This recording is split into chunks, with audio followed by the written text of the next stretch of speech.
This was a tale my grandfather once told me. He was adamant it was true. He even said the story was in one of those tourist books you can find at holiday shops. However, I've yet to find the right book containing this story. Here it is. There is a small village in the south of Cornwall, England, tucked away from most civilization. Sometime in the mid-1800s, there lived an 11-year-old girl called Anna Moore, who was horribly abused and neglected by her family. On the rare occasion, the family would take Anna to the market with them.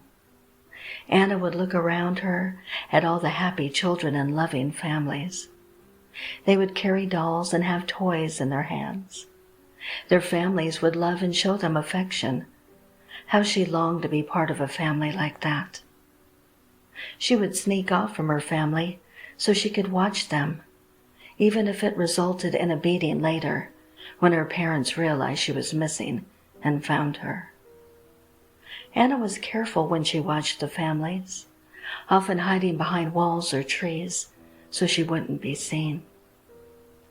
On this one rainy day in the market, Anna was following a family who had daughters of a similar age to her.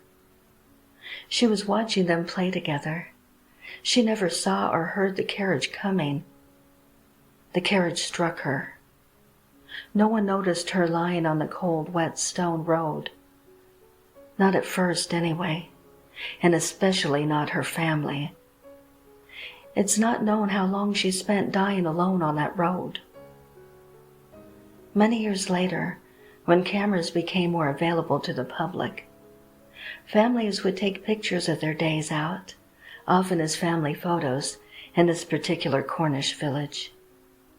It was then people began to notice a small, strangely dressed girl in their photos peeping out at their families from behind the walls or trees. The name of the village is not known, and trying to find information on this story is difficult. My grandfather said that the story is enough to keep this small girl's memory alive, and that whenever you find yourself in a Cornish village, look carefully at your photographs if you've taken a family photo. I think it was chloroform he used. One moment, I was a bright-eyed student at a medical symposium. The next, I was trapped in a small room, unsure of where I was or how I had gotten there. I seemed to be on an estate. Through the meager opening that could hardly be called a window, I caught a glimpse of hills of grass rolling into the night. Too great a distance to call for help, but my mouth had been sewn shut just to be safe. The doctor was a clean-shaven, handsome chap, tall and statuesque.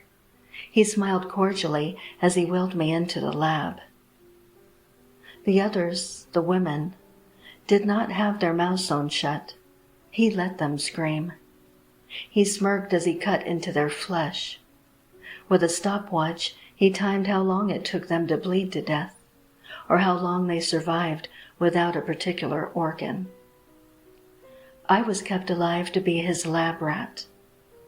Every day he would make some injury upon my body. A cut, a burn, removal of a finger. Then inject me with a mysterious concoction. The injection had the miraculous effect of healing my injuries, but not without intense pain. Sometimes the ordeal involved temporary blindness, amnesia, or psychosis. He was always disappointed, and he would try again. I felt myself changing as a result. That's why I don't know if the beast was real. That terrifying creature that lumbered through the halls late at night, snarling as a beast undiscovered by man. I told myself it was an hallucination brought on by the chemicals or the pain or the isolation. But every night I continued to hear the beast, seeing its shadow under my door. One night, it entered. It broke my door off its hinges, charging in to find me in my helpless state. It was a monstrous simian creature, fur and scale and bulging muscle, staring at me with dark, red eyes. My urge to scream was so great that my lips began to bleed from the straining against the threads that held them shut. I expected the beast to crush me and devour me on the spot, but instead it threw me over its shoulder and bounded back towards the corridor. It broke through a door, leaving behind the secret lab that reeked of death. Then another door, bringing me to the main floor of an opulent mansion. Then it broke out front, leaping across the estate under the new moon. Did it have a secret lair on the mansion grounds where it planned to take me? No. It merely set me down at the edge of the property with a gentle thud on the cool grass. I swear I saw a look of guilt upon its monstrous visage before it turned around and raced back towards the house. And I was left shivering in the cold, curled up next to an imposing granite sign that read, Jekyll Manor.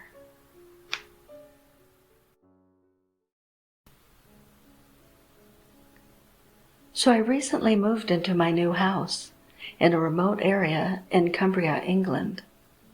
I've noticed weird and what I think paranormal events happening, so I'm going to keep track by writing what I see and hear on Reddit.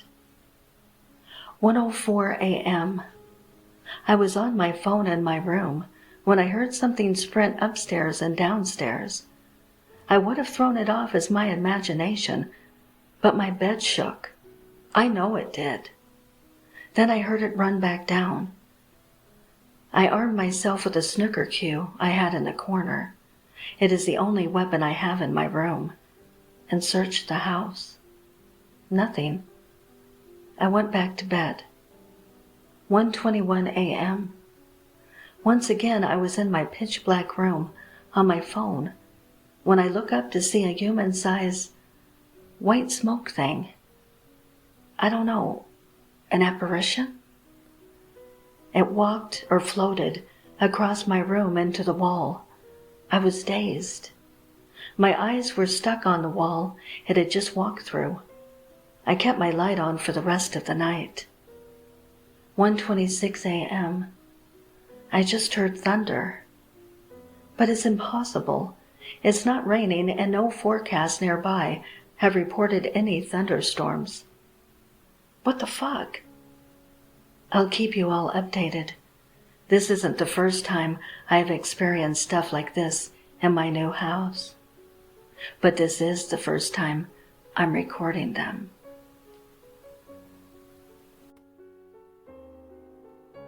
Pollution is bad. There was never any question about that. What we didn't realize was just how bad it could be. Ocean floor disposal was claimed by the UN to be the safest way of depositing radioactive waste. We didn't realize that one such container sprung a leak. We didn't realize that it was causing mutations in smaller species of fish. We didn't realize that seagulls were eating these fish. Not until the seagulls started eating us. The attacks were coordinated, far more so than should be possible for any avian species. Venice Beach, USA, Ipanema Beach, Brazil, Maya Bay, Thailand, Tahiti, France, Formby Beach, UK. The list goes on. The first reports that we received were of abnormally large flocks of gulls appearing on crowded bays, not doing anything, just gathering silently, although that in itself unnerved seasoned coast guards. Then came the dive bombing, not onto people, not yet, but onto phone lines and windows and car tires, totally destroying communication and shelter. The rest we discovered from amateur video footage. If society was going down, then it was going down clutching its iPhone. A great squawk from the flock, and all hell broke loose. Flesh torn from bone in great chunks, eyes gouged, leaving people running blind, viscera oozing down cheeks and through fingers. Children trampled beneath a panic stampede. And the birds didn't stop. Not until those unable to escape lay stripped of all that made them human. Grotesque mannequins of bone and tattered muscle, flapping idly in the sea breeze. No skin to feel, eyes to see, lips to kiss. They drove the rest of us underground.